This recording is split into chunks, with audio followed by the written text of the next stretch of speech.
welcome to another episode of Coach's Corner. Today, we're going to switch it up a little bit here, fight fans. And, we've had a lot of people on the show with ties to boxing, how they're involved in combat sports. Today, we're lucky to have a guy here today, Zach the Shark Calmus. Welcome to Coach's Corner, Zach. Appreciate you jumping in here for me today. Glad to have you on. A little bit about Zach. Zach is a bare-knuckle fighter. Well, actually, he's an all-around fighter, boxes. But right now, his focus is bare-knuckle. He has a upcoming event August 3rd in Sturgis, South Dakota, for bare-knuckle. Coming off a big win at Mohegan Sun last month. Currently 4-2 as a bare-knuckle fighter, on a roll, and we're happy to have Zach here today. Welcome again, Zach. Thank you, Coach Dave. It's an honor to be on the show, Coach's Corner, and I'm very grateful.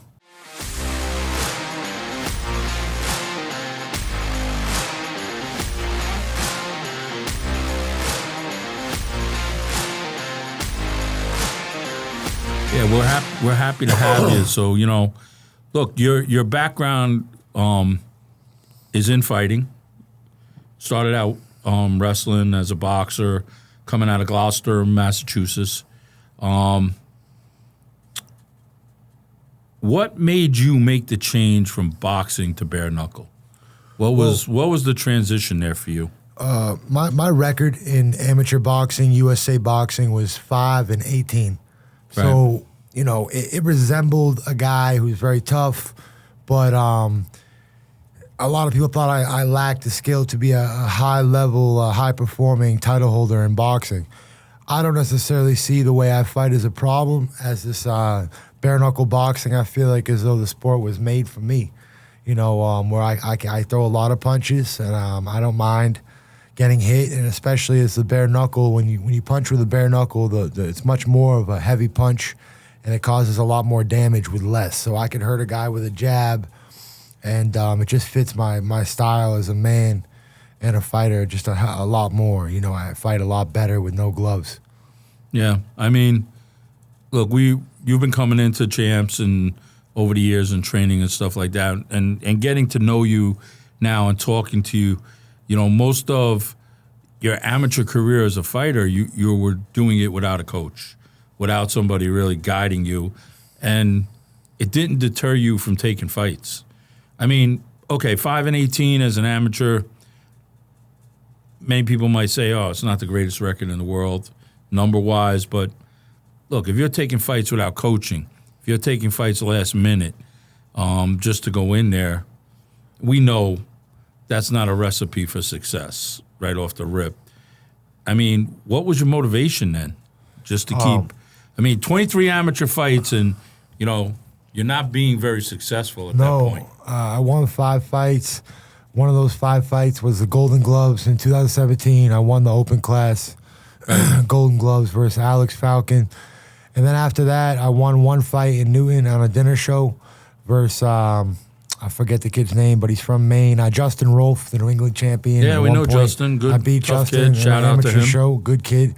I beat him, though, after the Golden Gloves. And then after that, I went on a 13-fight losing streak, and I finished up the 13-fight losing streak with a number 13 in the country in 2018 national ranking after going to Chattanooga and going to the Nationals, doing all that. So how during this time, walk me through this here, right? Okay, you have early success, and people don't realize that the New England area, the Massachusetts, Maine, New Hampshire, there's some talent up there in the fight world. It's not easy fights all the time, so you are being challenged. Some great gyms, some great fighters up there. What do you think was the reason for a run of 13 losses? Was it training? Was it lack of focus? What do you think that kind of got you there? Because for you to go up against some of these other guys and be ranked in the country and do well in national tournaments, but then underperform here? It was definitely a belief in myself problem. I was going through my changes from a boy to a man, and I was going through the young struggles, young pressures that a 20-year-old to 25-year-old man faces, and then around 27 it started evening out, and I started finding my focus again in my life. So mainly I think I could just chop it up to going through the stages of getting older, and a little bit of my personal life probably leaking into my career, and that definitely isn't good. It has to all be stable and balanced, right? So the diet can be right, the sleeping can be right, the home environment can be right, and everything grows from the seed. You plant the right seeds, you're gonna water it, sunlight, sleep, rest, and it's all important. I wasn't getting that at all in my. So amateurs. how at this point? I mean, you're coming back. You fight 13 fights. How were you motivating yourself at that point? Well, what happened was, the coronavirus came around in our country, and they shut down amateur boxing. So It wasn't even a matter of motivation, Coach. I snapped. A little bit of me inside broke. A part of me died, and a new thing came back out of it. A part of me died when the corona came, and I lost everything. I lost basically all my friends. My family wasn't calling. It was really dark, and nothing was open. There was no businesses. There was nowhere for me to go out and socialize. The team that I so counted on, the gym was closed because of the corona, and everybody was really down and depressed. And the thing I pride myself most on is that without a gym and without even legal open stores, I was going out every morning in the corona at 3 a.m. and getting my 3 or 4 miles in, coming back to my house, pounding the bag. I didn't need motivation. Eventually I woke up one day and I didn't need motivation. I said, I worked 8 to 10 years for this. I'm not gonna let some coronavirus take this away from me. And when the fights come back, I'll be ready. And that's what kept me going. It wasn't even motivation, Coach. I was angry because all my favorite restaurants were closing. People I know were dying. Yeah, tough time for a lot of people out there, especially I snapped. Especially fighters who were active and who were starting to move in their careers. When that shut everything down, it just put a standstill for a lot of people, not only you and everybody in the world at that time. A lot of stuff had happened. But, let's go back for you a second as a kid. What gravitated to you to combat sports? I mean, you're athletic. Did you play any other sports, or was it combat sports right off the rip? Well, I was in karate as a kid growing up. I took it very seriously. I wasn't just like a kid going there to burn energy. I was really trying to do good and be a ninja or be some type of samurai at 8 or 9 years old. I took it very seriously. I developed quite a great roundhouse kick, and I had great punching by like 9 or 10 years old. And my grandfather taught me how to throw a good straight right. Once I knew how to do that, I knew I wanted to be a fighter. My mom never supported me in fighting, and I got no support from my family or friends at the time. And so I just... I tried football, I tried hockey and lacrosse, and every one of those sports would just turn into a fight anyway. Right. So, hockey and lacrosse must have fit your bill right off the rip. Yeah, but I used to just hit kids with a stick. If they got in front of me, I would just chop them at the legs or just play very dirty. Yeah. I'm not a good team player. You don't want me on your football team, and you don't want to play against me. Right. That's a fact. So now it's combat sports. Yeah. Right? I mean, was it wrestling first after the karate, or was it? No, I never wrestled because just into boxing? I thought those guys were off because they were wearing those little tights. Right. So it was just straight into boxing. I was so immature. Yeah. Well, who wants to wear those little tights when I can play hockey? Listen, there's there's a lot to be said, and we all go through different stages as far as our growth from kids to men. And, sometimes we don't go through those stages, and, we all know about those guys I that feel don't bad grow for up. them. They're never going to They're get just there. kind of floundering around out there.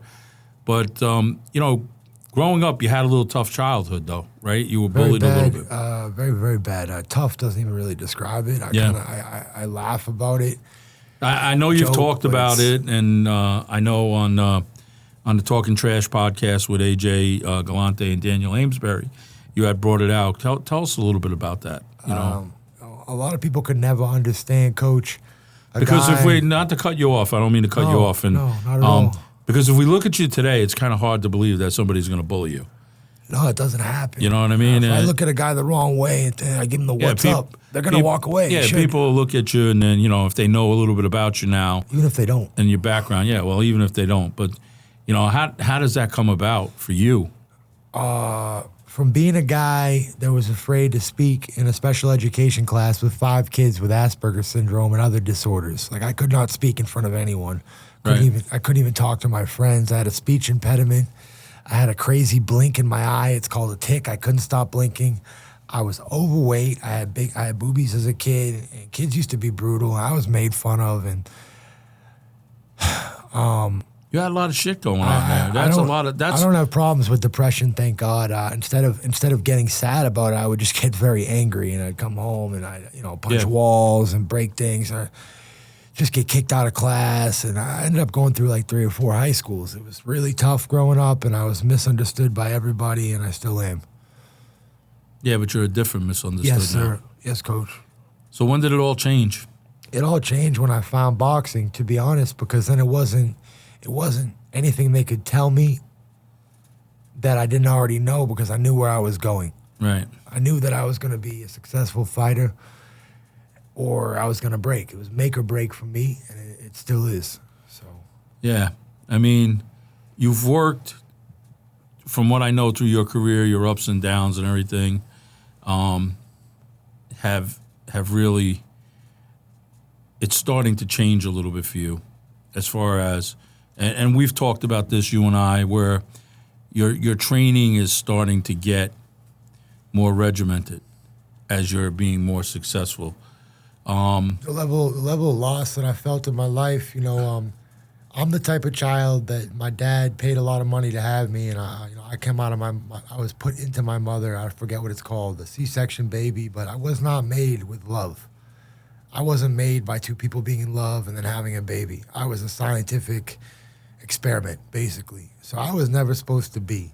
So I view my life every day above ground as a blessing and a gift, because honestly, without the science and the advances in science, modern science, I wouldn't even be alive today. So I'm very grateful to God, and I'm very grateful to be alive every day, because I probably shouldn't even be here. Yeah. I mean,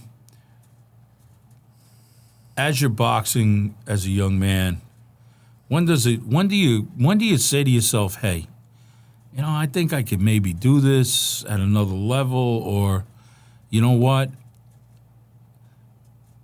I like what I'm doing here. How do I make this a full-time situation for me? When does that start for you? When do you start to feel that as a fighter? Was it during your amateur days, or It was 2017 after I won the gloves. it's after you won the gloves? Yes. 2016, I got knocked out by Jared Gately. Okay. It was a hard punch. It was a straight left, right through my boom, and I didn't. It was bad. I had a bad, concussion and stuff going on. I healed up from that. Went on to win 3 fights, Providence, Billerica, Haverhill in a row, and then I went on and won the Golden Gloves. So I think that was the first time in my life when I won the Golden Gloves that I ever felt like, wow, I'm really Successful. on something here. I'm gonna get somewhere. But at this point, you're really not working with a coach, right? You're not really working consistently with coaches, are you, at this point, or no? Just you, Coach. Well, no, that's today now, but I'm talking about back in the day, is you're following through. How are you doing this without a coach? I mean, look. I had a coach for 2 weeks when I went to the Golden Gloves. Yeah, but I mean, at some point, you have to have somebody there making corrections for you. Yes, You need somebody there to say, hey, Zach, okay, this is what we see, this is what we... You're doing it without anybody. I mean, did anybody approach you? Was there anybody out there that, you could have said, hey, Let me see. Let me see Yes. what we can do. Yes, there were multiple coaches that approached me since my pro career started. Right. Now, when these coaches approach me now, the thing about me is with people, I have to want to work with them, or else I'm never going to get. Well, I think as a fighter, that goes for anybody. Yes, That doesn't go. That just doesn't go with you. That blend between a fighter and a trainer has to be there. It doesn't matter how good of a trainer or how good of a fighter you are. If you guys don't mix, we're not going to see success. And with most coaches, I knew it wasn't going to work out, so I just didn't even ask. Yeah. You know, I was waiting. I waited for you, to be honest. I waited to get this like this. I wanted you to meet the real me and learn me better and understand me, and now we have that good relationship, coach and fighter. So, now, boxing is back. I know you took some fights. You fought Quentin Sumner, you fought on Chris Traetti's cards. You're a very durable mainstay type of guy that people know, hey, they'll call you up, you're game, you're in shape, you're going to go in and give it the best shot. How did the bare-knuckle thing come along? How did you find? And look, it's hot. And look, you and I talk. I went to the prospect camp with Amesbury down in Miami, Florida. It's, people see the fight world out there. And for me, when I walked into that situation from boxing to bare-knuckle, there were hundreds of people here this day for prospect camp in this gym. Hundreds of people. Guys came from New Zealand. There were guys from Hawaii. There were guys from Australia. Not only the States, just for a one-day look to be a prospect for bare-knuckle. I find it pretty fascinating. How did you gravitate towards that? What was the lure there? It's an interesting story. I was at home one morning, and I got a call from Alex Suplavita, Private Jewels Fitness in Lynn on Summer Street. And Coach said, hey, what's up, champ? I got a call. Bare-knuckle guy needs some sparring.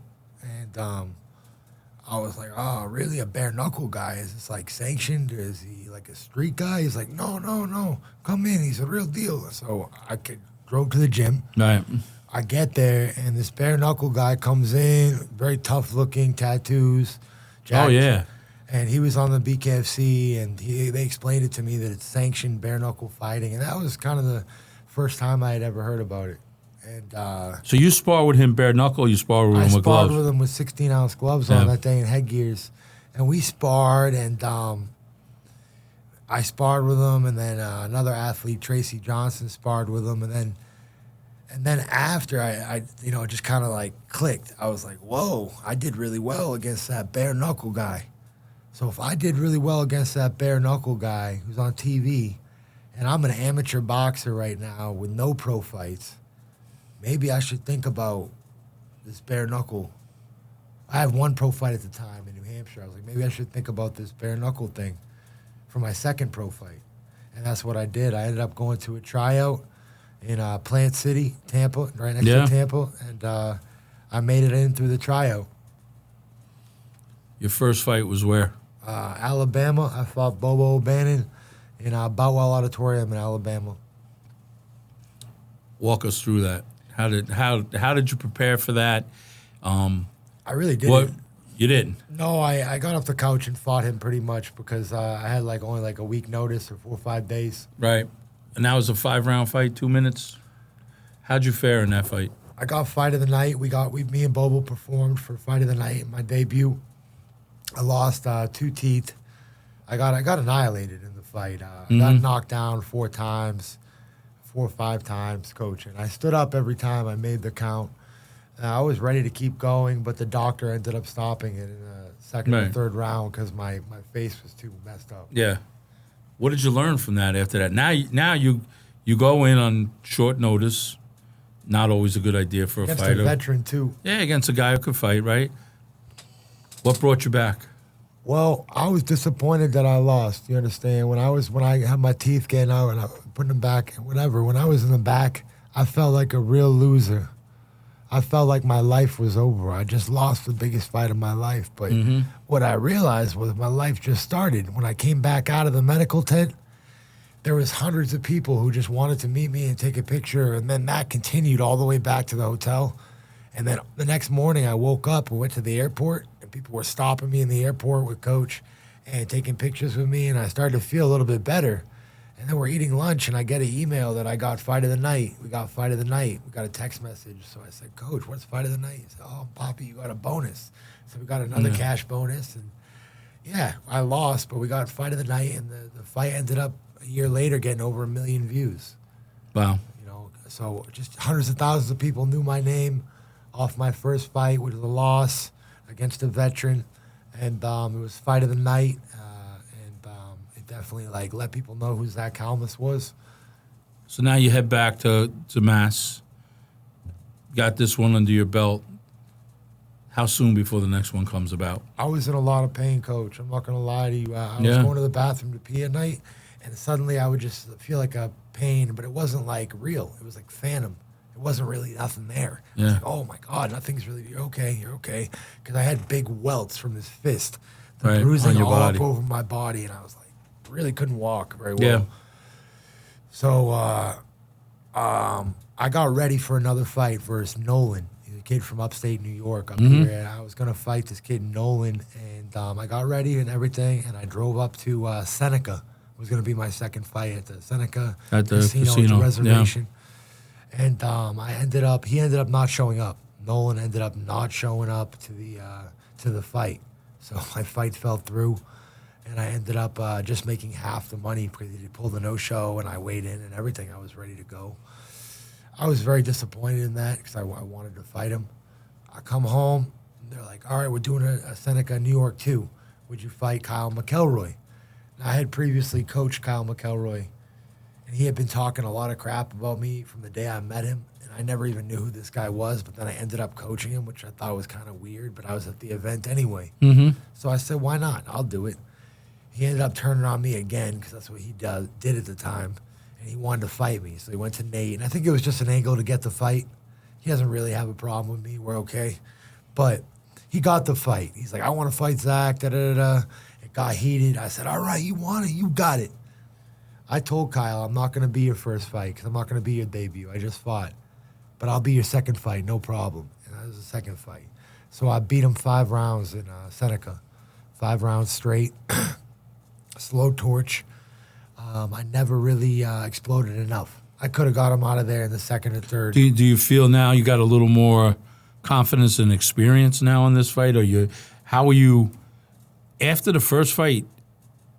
You know, you had a tough fight. You said right. You got schooled. Oh, terrible. You got schooled, right? Yes, Coach. How do you come back from that? And what did you do to make yourself better? I went to Puerto Rico. I went to Monwabo, Puerto Rico for 2 weeks during the Corona.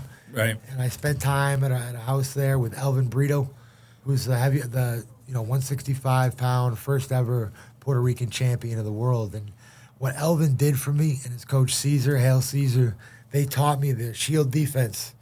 They taught me to shield myself like this because it's bare knuckle. If you block here, you're going to punch yourself when you get hit. And if you block here, you could block with this one and come back with this one. It sets up major opportunities, the shield defense. Right. He also taught me to bring my weight back.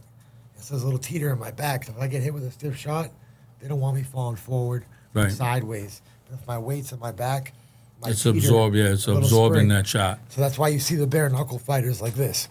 That's very real. It's just another thing is fighting. How long were you in Puerto Rico? 2 weeks. And Elvin tell me about the training there. They spent all day with me. I mean, it was like so you're Mr. training Miyagi. Around the clock, or I would wake up at about 3 or 4 in the morning to the coquis, which is the frogs in Puerto Rico. Okay, they're so loud in Monwabo that he'll wake you up if you're not used to it. Coquis, coquis. That's the sound they make, and there's hundreds of them. It's beautiful. Coquis, coquis, and it rings through the air. And when you hear that, you get up and you feel the energy from the coquis, and you're like, let's go. I got to go out for a run. So you go for a run, good 2-mile run or so around the island. It's hot, good tropic island. Come back to the little rental house, shower, have our breakfast. We do like a 2-mile walk to the gym. We'd walk through Monwabo, through the center of town. Everybody's happy and knows who we are. And we go to the gym and we train with Caesar for about 2.5 hours. the first thing he'd have us do is go to the track and run 2 to 3 miles outside Puerto Rico on a real track. Right, in the heat. In the heat. And he'd have us, each day we're getting better at running. Some days it would be the track. Other days he would take us up a mountain outside, 2 to 3 miles in the afternoon. So it was like 2 miles in the morning, 2 to 3 to start practice in the afternoon. And then we get in the gym. He'd have us do 5 rounds of shadow boxing. Then he'd have us do sparring. And then after sparring, 5 rounds of bag work, little jump rope, and then that's it. It was very simple in Puerto Rico. So you were there for 2 weeks with every other day. fighters, sparring, learning technique. So I was there in a house with a fighter, Andrew Toppin, who I was sparring with down there. He was an amateur, but he was pretty good work, but he was nothing special. But they had a heavyweight there who was training a lot, and he was really good work for me. So I had a heavyweight who was 6'7" there. He was a giant. Right, so now you're starting to pick this up a little bit in the sense of what this sport is like. And, I felt like and look, I'm still learning the sport, right? From watching it and talking to different people like yourself and everything else. So, look, there's definitely a lot of differences in boxing. Give me some of the differences between bare-knuckle fighting and a boxing fight or training for either fight. When you see John Sullivan in the old school pictures, the best way to describe it is this, right? Yes. And people look at that and they think of gangs in New York, the fight scene, like that's old school boxing. You don't Right. really fight that way. Well, no, you really do fight that way when you have no gloves. Because when you're here and you get hit, you punch yourself. That's no way. You cannot defend a 4-punch combo in bare knuckle like you can in boxing. In boxing, this will work. Bop, bop, bop, bop. That won't work in bare knuckle. That's going to get through. I'm going to get through there, so somebody else is. In bare knuckle, it has to be out here. Block, block, block, block. Because if you block this close, he's going to hit you anyway. You're going to hit yourself. So it's shield defense. This is what they taught me. Tell us about the punching difference now. Because, look, we know you're a heavyweight, okay? Whether a bare knuckle or a boxer, right?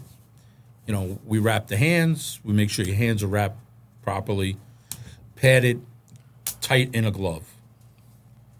200-pound man throwing a punch. Now we got a 200-pound man, 200-plus pound man throwing bare knuckles on skin and body. How is that? How is that? 2 twins, right? They're both 200 pounds. They both walk the same. They both talk the same. They're identical.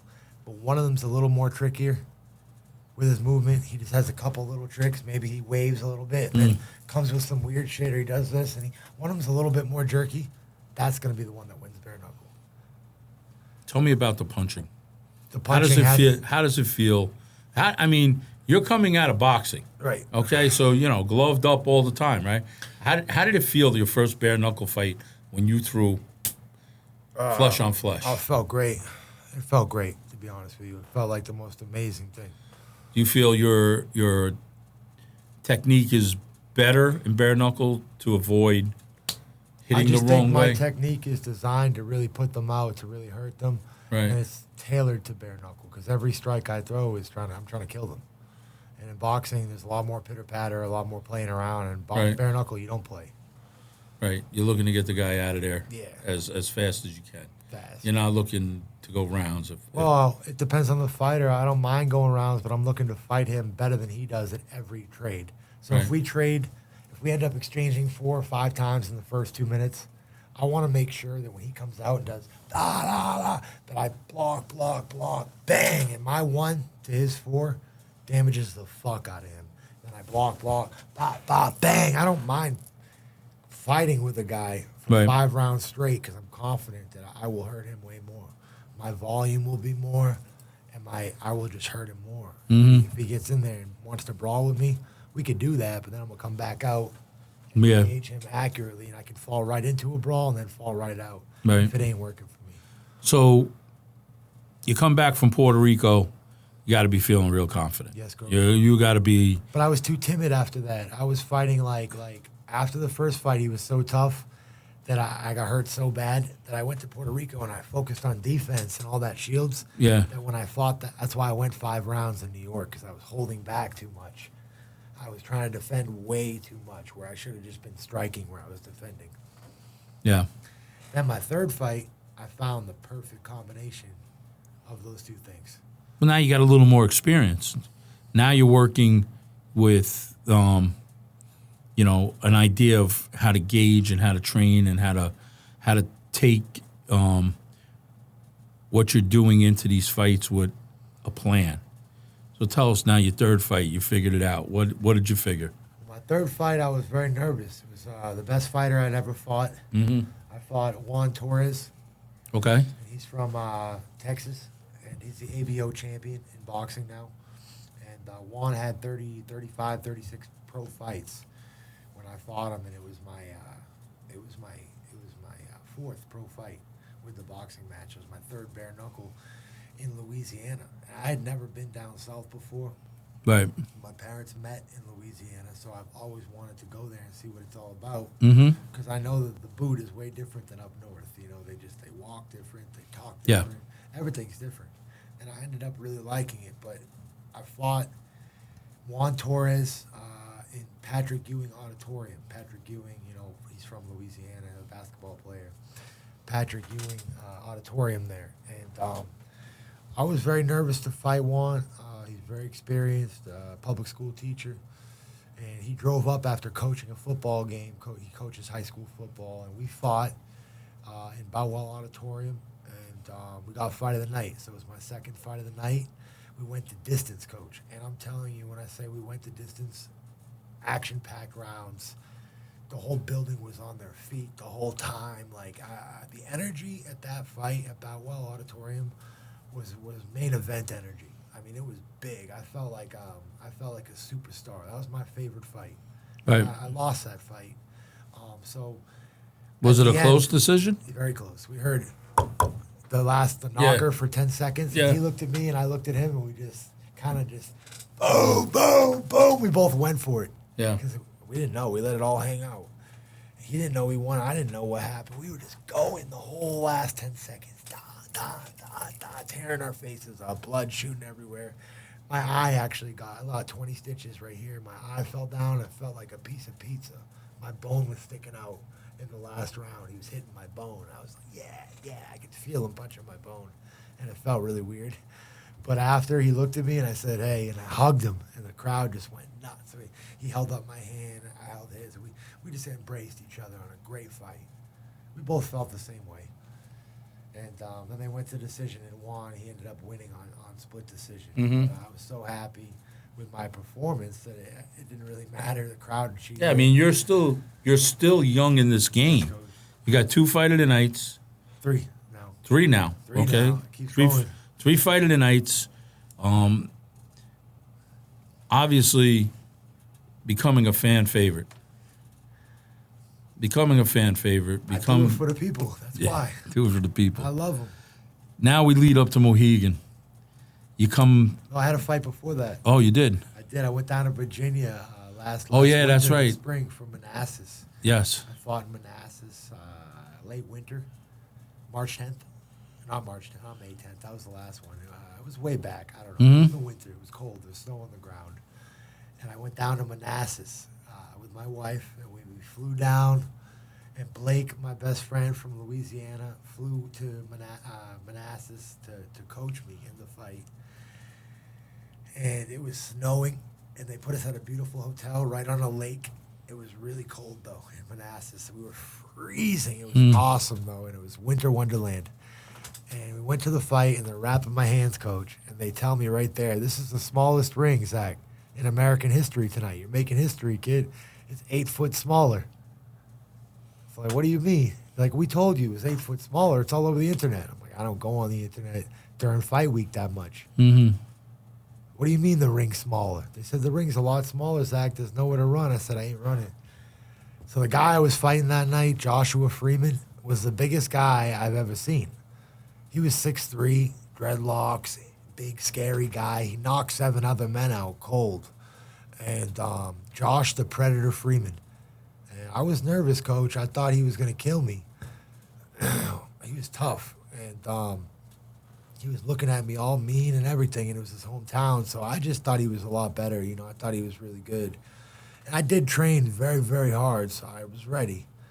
And I went out there, and he come in with everything he had, and he was very sloppy. He was throwing wide punches, and I got thrown in the corner. He threw me right in the corner. There is no corner, but it was small. There was nowhere to run. I took one step back in that small ring, and I was on the ropes. Usually I could take 2 steps and turn. One, and I was there. It was a little cage. I was in a Shark Tank, and he was just boom, boom, boom, bang, bang. And I was blocking everything, and I'm like, wait a minute. He's not hurting me, even though he's swinging. Yeah. I'm just going to keep grabbing him and tiring him out. And I'll get him in the later rounds. That was my plan from the beginning. Second round comes out. He does the same thing. He bum rushes me forward, throws me in the corner, and starts wailing on me. I grabbed him, and I feel him breathing heavy. I see it. You can see it. You can see him. His hands are getting lower and lower by the end of the second. So I get to my corner, and I look at Blake, and I said, this fight's over, man. He's got no gas. He's all done. This guy's all done. And sure enough, we went back, and we did the third round. I brought a little bit more offense as he was backing up a little bit more. He threw a cross left hook, and I felt both hands break. When he hit me with the cross and landed square on my forehead, boom, hand broken, snap. I heard it. And then he brought the hook, boom, and I heard that too. Bang, and it hit me, but it didn't hurt me, and it broke his finger or something.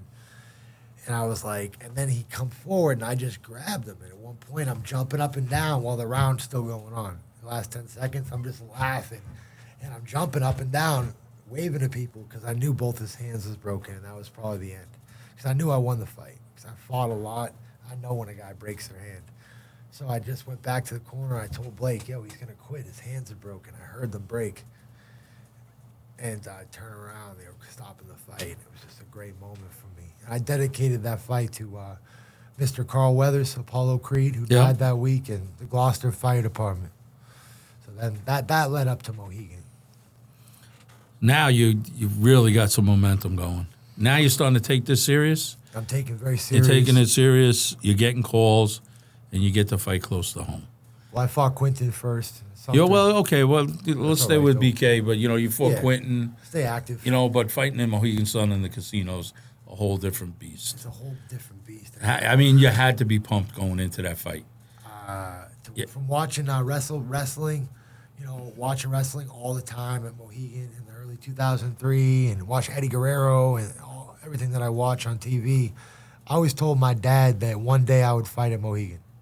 And he used to be like, when I was younger, oh, okay, son, like the kind of thing you say to a relative that you don't want to hurt their feelings, but you don't think it's going to happen. That's what I used to get. But when it did happen, life dream came true. What did you do to prepare for that? When you got the call to fight at Mohegan, look, you're fighting close to home. People can see you fight, They heard about your success, but now they can see it. What did you do to prepare for that fight? First thing I did was get on the phone and call Blake and set a time to come down to Louisiana. So you flew to Louisiana to train? For the end of my camp. You know what I mean? Mm-hmm. First thing I did was plan that. What week I was going to come down, what 2 weeks I would be there. Because he has a great gym ran by Mr. Sparky McDuffie. And they have a great gym down there in Louisiana. And I got a lot of great sparring, a ton of different looks. Right. And that was just at the Mostly end of the BK fighters there, or they got boxers? No, they got great boxers. Yeah. There's a bunch of bare-knuckle fighters too, but good variety.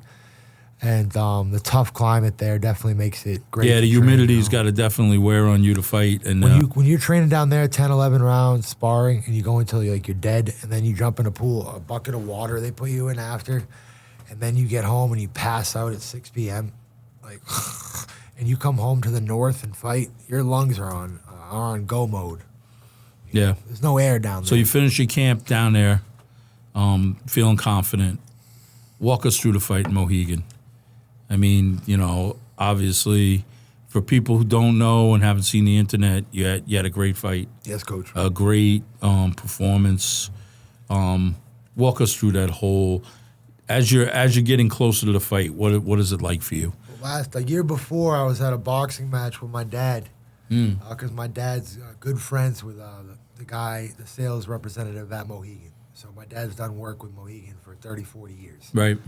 And just a long time, my dad's been working with the casino. And I told my dad last year at one of Jimmy Birchfield's shows Dad, I'm going to be fighting here, Dad, with BKFC next year. Guarantee you that we'll be here, and I'm going to win, and I'm going to win big. So I think it was just another moment that, like, hey, I told you so. It was, I knew where I was going. Nobody's taking you seriously. Nobody. They're like, yeah, okay. Nobody. To my wife even, everybody, my friends that aren't there anymore. I said I was going to be here. You didn't believe me? Now take a look. Take a picture. That's all you're going to get. So now, get us through the lead up of fight week.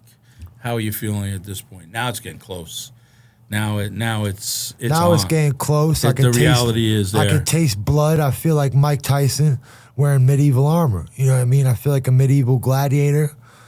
But at the same time, I'm calm, I'm cool, and I'm collected. I just feel like I'm meant to be here. When I fight and I walk into the casino and I get my paperwork started, I know I'm where I belong. So that's the best feeling, is knowing that you belong and knowing that you're going to do a good job. It doesn't have nothing to do with my family or my friends or how I feel personally.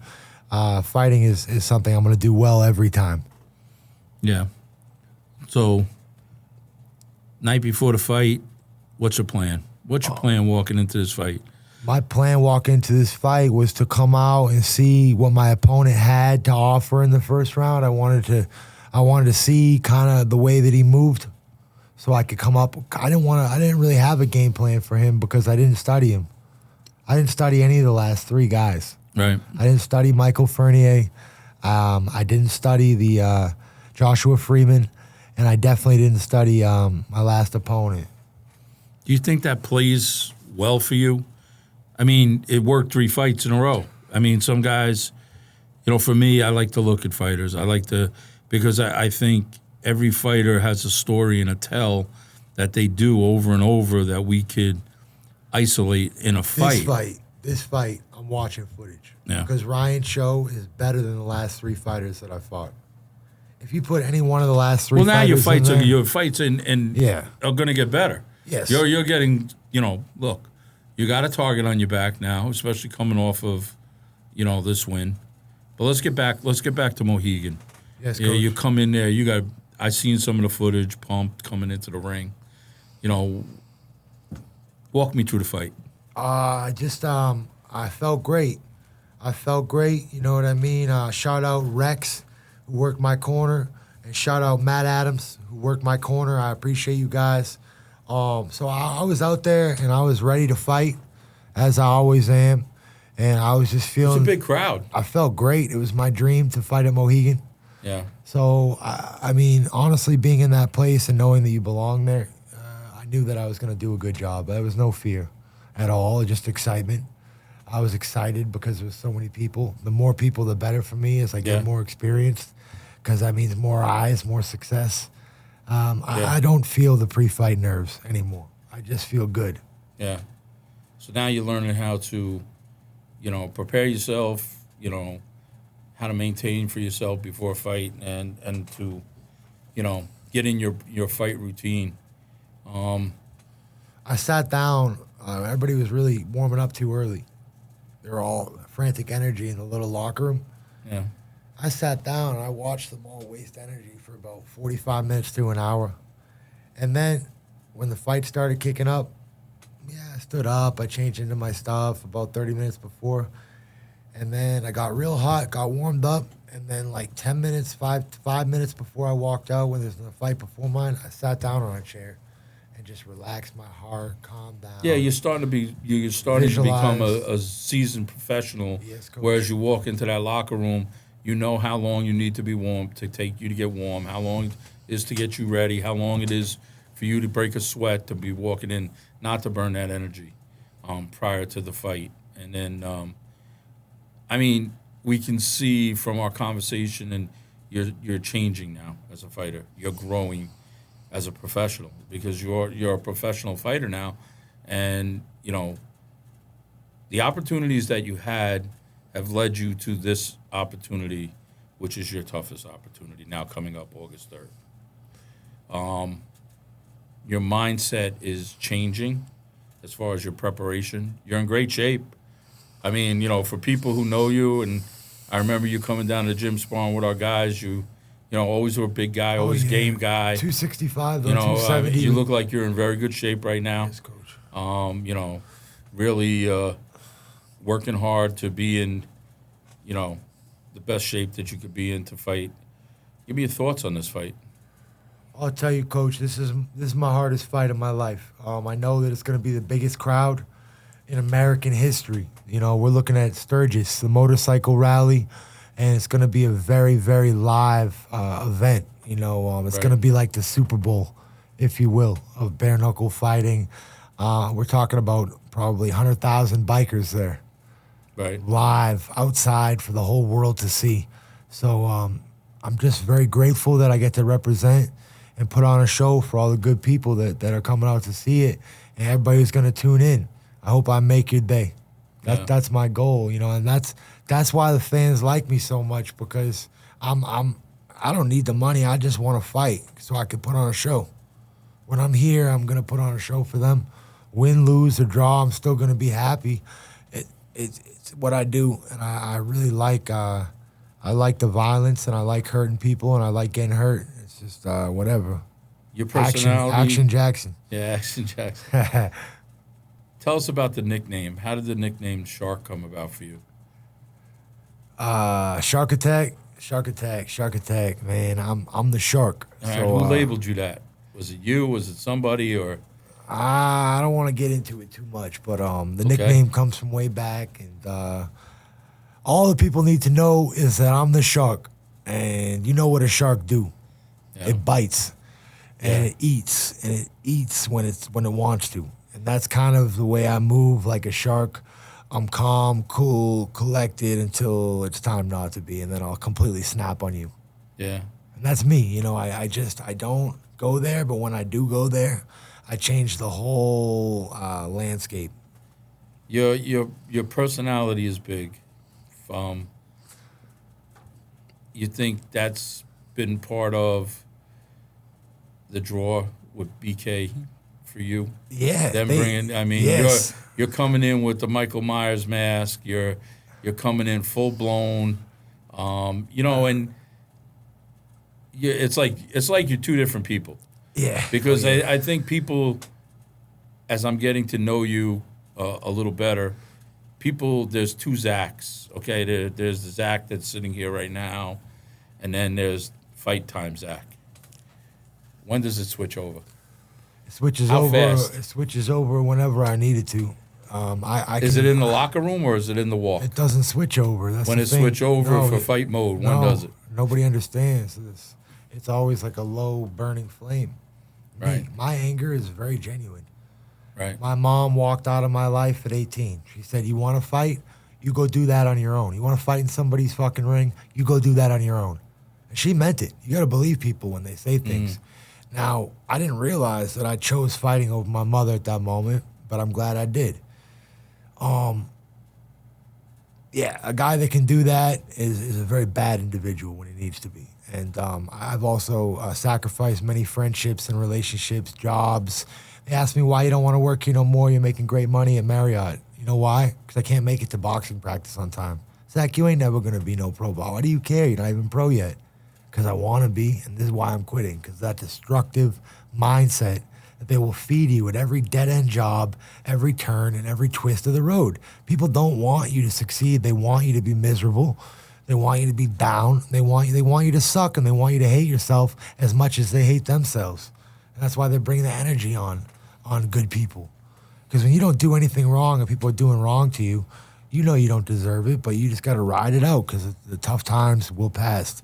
Tough times don't last, but tough people do. Every champion has a dream, right? We could sit here and not only you talk to different fighters, different athletes.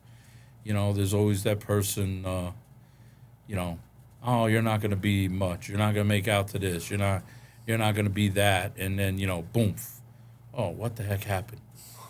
He's a world champion. He won the Super Bowl. He won this. Whatever the case may be.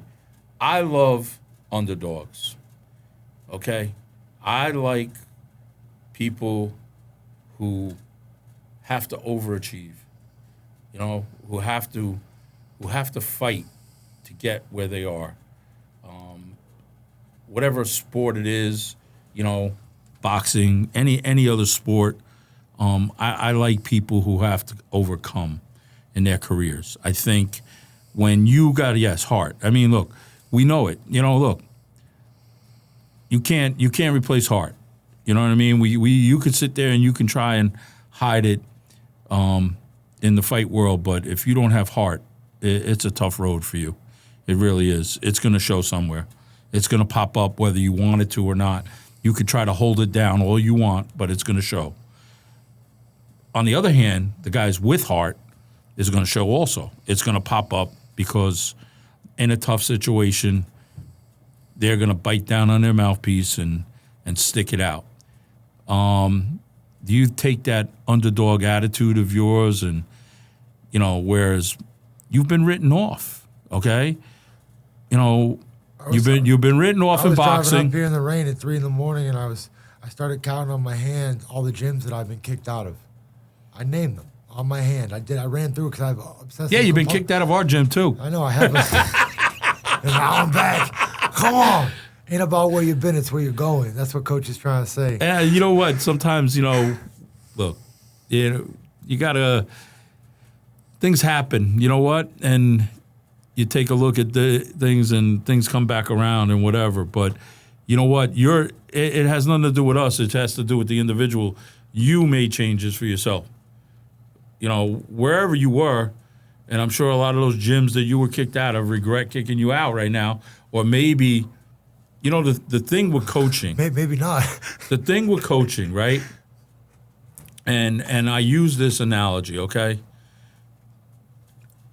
When the Yankees were winning under Joe Tori, I heard a comment. I don't remember if it was in the news or I read it about somebody asked about Joe Torre's coaching style. The Yankees are winning World Series. He has Jeter. He's got Bernie Williams, Tino Martinez. He's got Mariano Rivera, Pettit, all the stars, right? He's got everybody, right? And somebody said something about him and his style, and he says, I let my men be men. I coach my men and let them be men. And you know what? Some people might not understand what that means if you weren't an athlete or played on a team. That means everybody's got a personality. Everybody's got little things that make them tick. But you can't take away the fact they are men out there, and you have to coach them around who they are. All right? And I think that's what makes a good coach. Great coaches out there, and there are coaches that I like. Tori is obviously one of them. Jim Valvano and Vince Lombardi are two of my favorites. Jim Valvano was passionate and coached North Carolina State basketball. I saw him coach at Iona. He loved his players. He knew about his players. He was involved. He believed in success.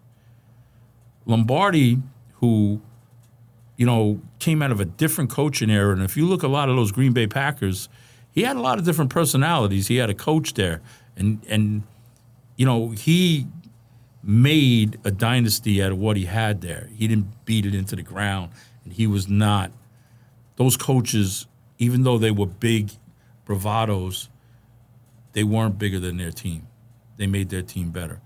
So I think when it comes to guys like you, and I've seen other fighters, and look, as a coach, there's some fighters that we can work with, and some fighters might work well with another coach. That's the way it is. Doesn't mean anything. It just means that that person is blending with another person. And I think you finding yourself now in this sport, okay, you're not the person you were 10 years ago starting in this sport. You're absolutely not. You're a different person.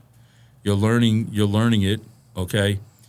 You're going for knowledge because you're going around the people that know the sport to make you better. And it's going to challenge you as you go up. Might kill me.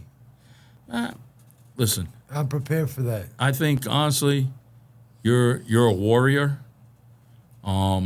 Whatever that's inside of you that's driving you, I think if that stops, then you'll know it, and that'll be a different story for you to tell. It's a feeling. I know I still got a lot more to do. But getting back to August 3rd now, I mean, you're almost 8 weeks out, you know, eating good, training good, getting ready. What do you think's different for you for this fight? My training camp, coach, having a real gym behind me, not working out at the YMCA. My last 2 fights, I trained at the Youth Men's Christian Academy on the bag and on the treadmill, and I did everything myself. And I had a shuttle driver and a gentleman that I don't even know named Matt work my corner. And that I still did what I did, but I could have been done in 1 or 2 rounds with the proper camp and coaching. Yeah. And then I would have avoided getting hit, too. Yeah. So I just think that it's the little things that I'm doing now with you that are really going to carry over into my next fight. And, you know, if I come up to Connecticut 2 days a week, that's 6.5 hours of driving for me. So that's 13 hours if I come up here two times. But the driving is part of the workout because I get my mind right.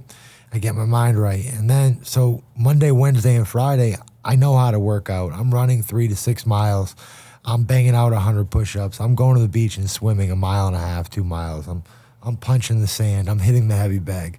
I know how to condition for 2.5, 3 hours every day. So I definitely feel like more confident and more comfortable getting into this fight. Just another day in the office. What do you think? What do you expect from your opponent on this fight? I mean, give me some strengths and weaknesses. We've talked a little bit about it, but break him down for us. Ryan Show is a beast. I'm going to tell you this first. I'm going to tell you the strengths is that he's very strong.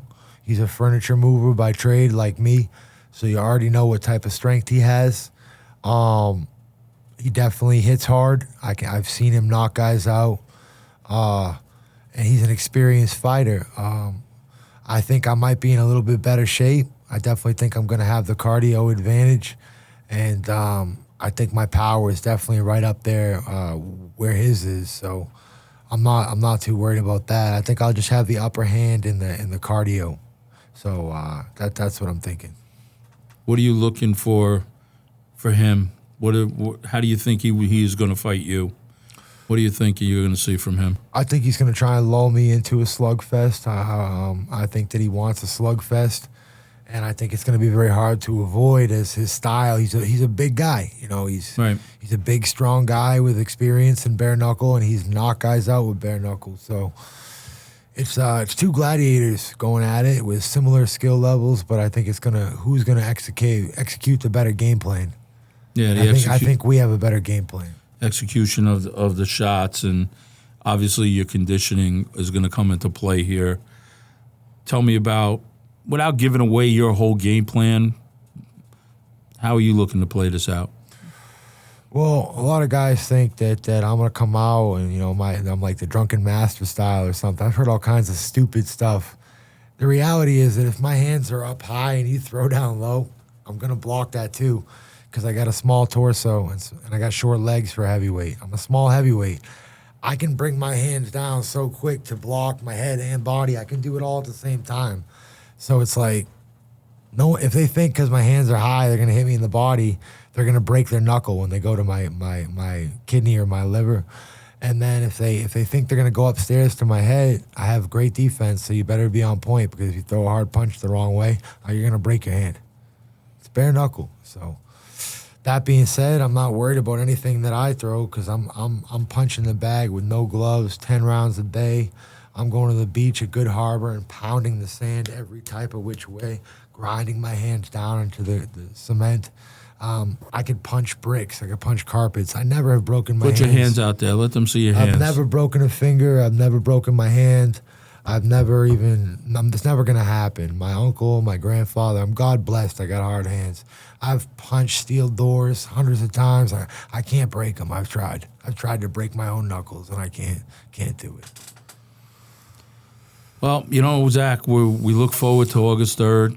Tell us where people can watch this fight. Is it being streamed? And give us the information on that. So This fight's going to be August 3rd in Sturgis, Dakota, and it's going to be one of the biggest fights in American history in Bare-Knuckle, because it's going to be at the biggest bike rally in the entire country in Sturgis, and I think everybody's going to want to tune in. There could be 80, 90, 100,000 people there, so it's going to be outside, and I know that it's going to be a very, very exciting, just a patriotic experience.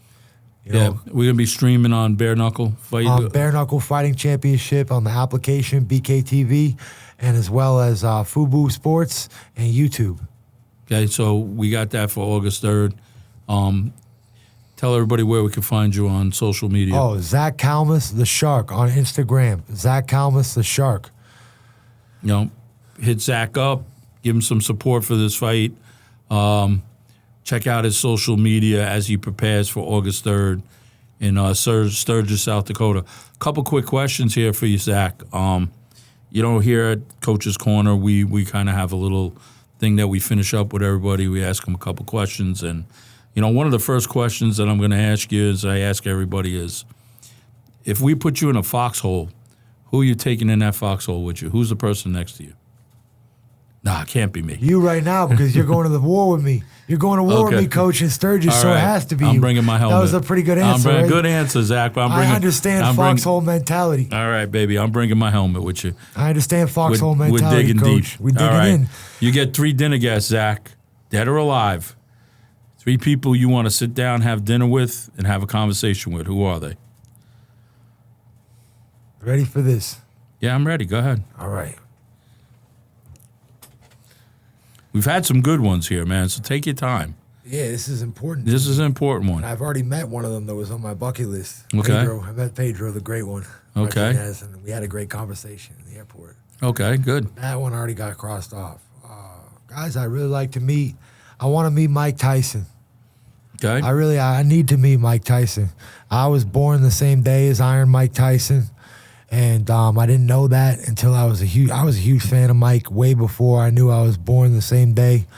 And I understand, you know, when he says that his rage is a very genuine rage, and Rogan's talking about Mike's anger being a very real thing, and I felt like I understand that, because I just say crazy things and do crazy things when it reaches that level, and I get it. I think you and Mike would be good at dinner. It feels like something's gonna burst out of you, and I get it. You know how he could be so normal and nice, and then he could go smacking somebody on an airplane. Well, man, he fucked around on the wrong day, and I get that.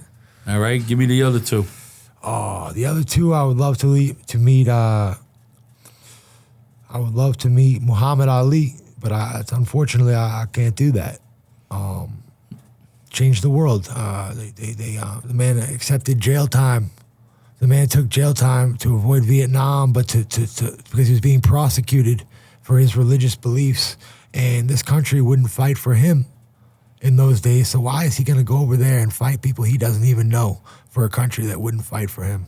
I agree with Ali not going to fight in Vietnam, and I'm glad that he didn't. World champ, the greatest. Muhammad Ali, I would love to meet Ali. Yeah, that would be, honestly, that's, it, you know, for me, everybody's heard me say this. As a kid growing up, I was a Joe Frazier fan.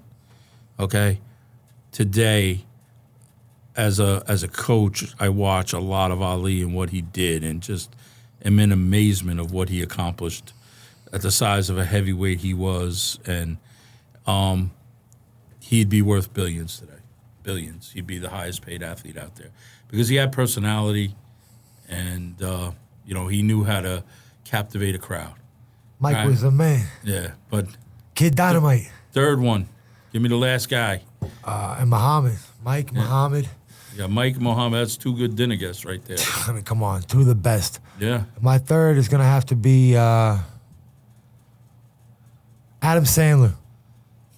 All right. I got to meet Adam Sandler. I know you live in New Hampshire. You know, listen, I love all your movies. Every single one of them. Every single one of them. Every single one. Even the serious roles. I just think Adam Sandler is such a gift to this universe, and just such a great, great, great human being. I wish there was 100 Adam Sandlers, but unfortunately there's only one. And my heart goes out to you, Adam. Thank you for your contribution. Well, maybe we extend the an invitation to Adam, and hopefully maybe he's at one of your fights one day. And you get well, I really hope he makes a movie on me because I'm the perfect character, man. My life's super crazy. There you go. Well, Zach, I really appreciate you popping in here. I know you got a lot going on to get ready, and you're traveling back and forth. We appreciate you being on Coach's Corner. Thank you, Coach. Wish you much luck in your upcoming bout. We want to thank a couple of people here today. My man Ryan Roach up in Massachusetts, War Ready. Check him out. He does a lot for Parkinson's disease, raising money up there. Shout out to Ryan Roach. Appreciate the gear. My guys Joe and Sue Ann at Foundation RX in Brookfield for the hat and all the support that they give our fighters and everybody else. And lastly, our water, Nirvana Super Water. Our water's better than your water.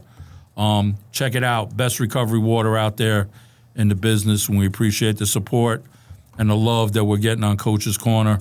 And we'll catch you again next time.